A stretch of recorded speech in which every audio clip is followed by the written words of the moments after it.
just flashy stick work. It's about power. When you're hitting, you have to follow through.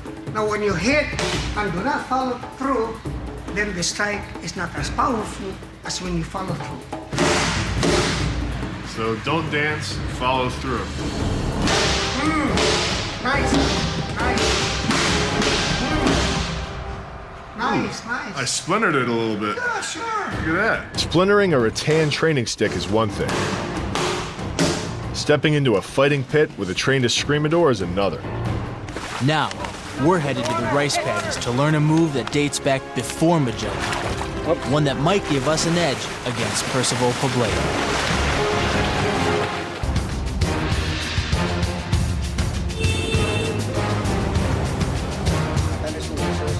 The Spanish fleets that followed Magellan brought with them Catholicism.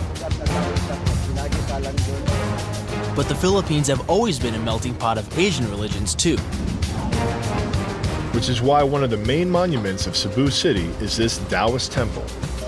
Built to commemorate the teachings of legendary Chinese philosopher Lao Tzu.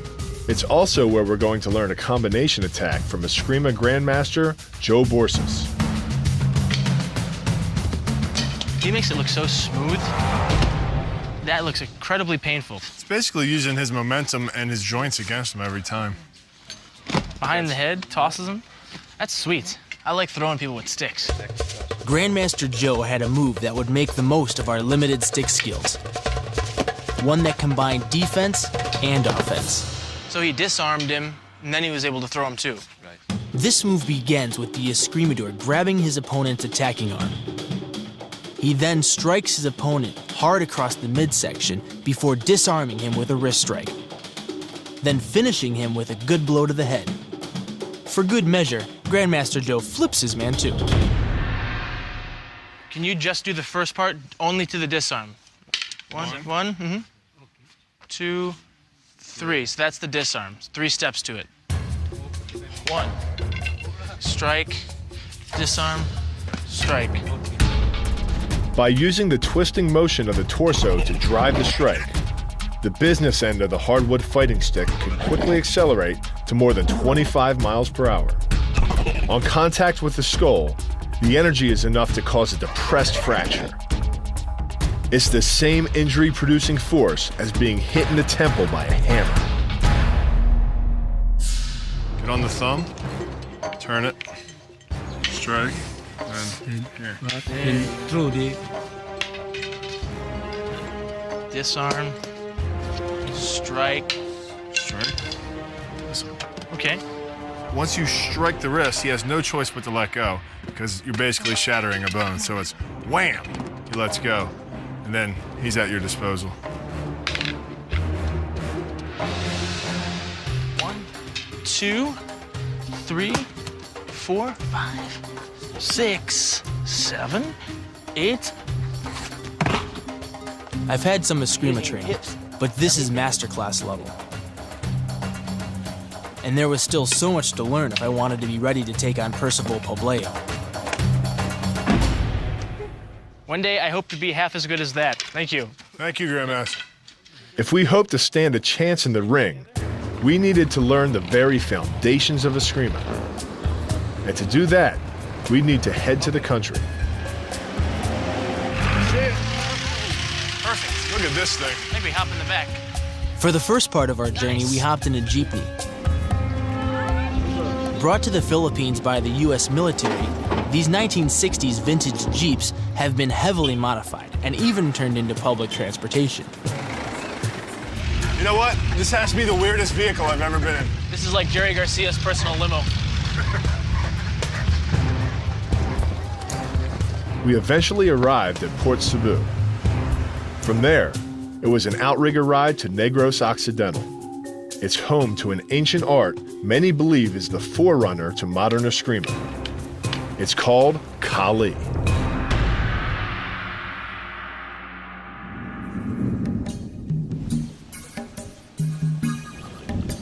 At a farm near the base of the Manalaga Mountains, we met up with Leo Gahe. Hi, I'm Bill, Grand Tuhan. Known to his students as Grand Tuhan, Leo is the world's leading practitioner of Kali. Because this ancient form of eskrima was practiced in open fields, he led us into some nearby rice paddies. There, we warmed up with an ancient form of spear throwing. Run, come on, run. Developed centuries ago by local boar hunters, this is a wicked test of both balance and endurance. Go back, come on, go back. Woo! Hang on, head start, that's a head start. Keep running, Bill. Run.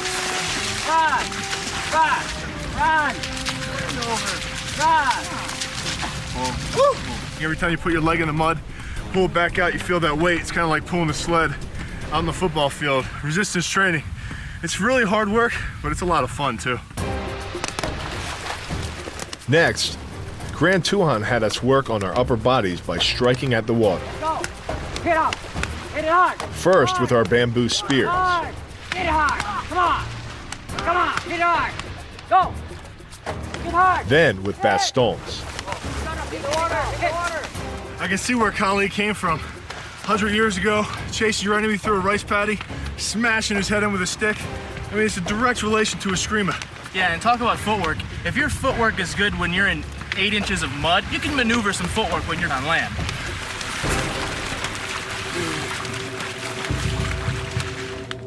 And these same Kali techniques we were practicing could have helped create modern eskrima. Shortly after Magellan's death in 1521, Spanish conquistadors returned with more men and better weapons and defeated the local warriors. The Spanish installed Catholicism as a state religion and outlawed all indigenous martial arts. Forced to go underground, local warriors incorporated their training methods into a variety of ceremonial rituals. They convinced the Spaniards these rituals were tribal dances, which they called Kali.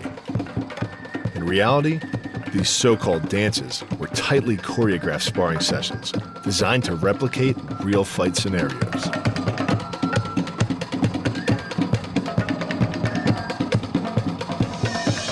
When the Spanish caught on, the Kali masters took their training out of the towns and into the rice paddies. But they didn't just take on mud. They even began battling the local livestock, which led to one of the most dangerous forms of training in all of martial arts.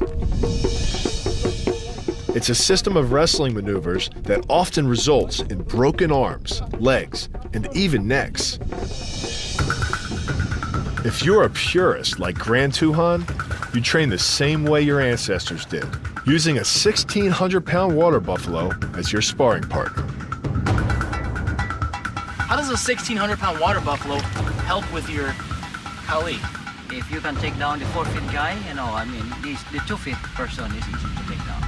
What's the actual? But wrestling a water buffalo is no easy task, even for a trained Kali expert.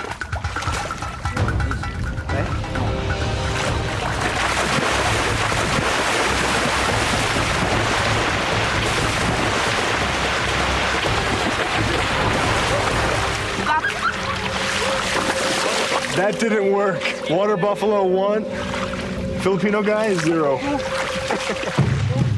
While the techniques aren't enough to take down this water buffalo, they're more than enough to take down a man. What was that move where you were holding his head down? Especially if you're going to use a simple but deadly move called Baliag Pamali. It's best used when an opponent has lost his baston and is looking to turn a stick or knife fight into a wrestling match, which in an art as diverse as eskrima could easily happen. So anybody grapples you, you're safe, because the moment he gives his hand here, you are in complete control. See, you can break that. See? So you're blocking his right hand? As much as it. Yeah, he's tapping. The escrimador wraps his own forearm between the attacker's neck and upper arm, then uses the weight of his body and gravity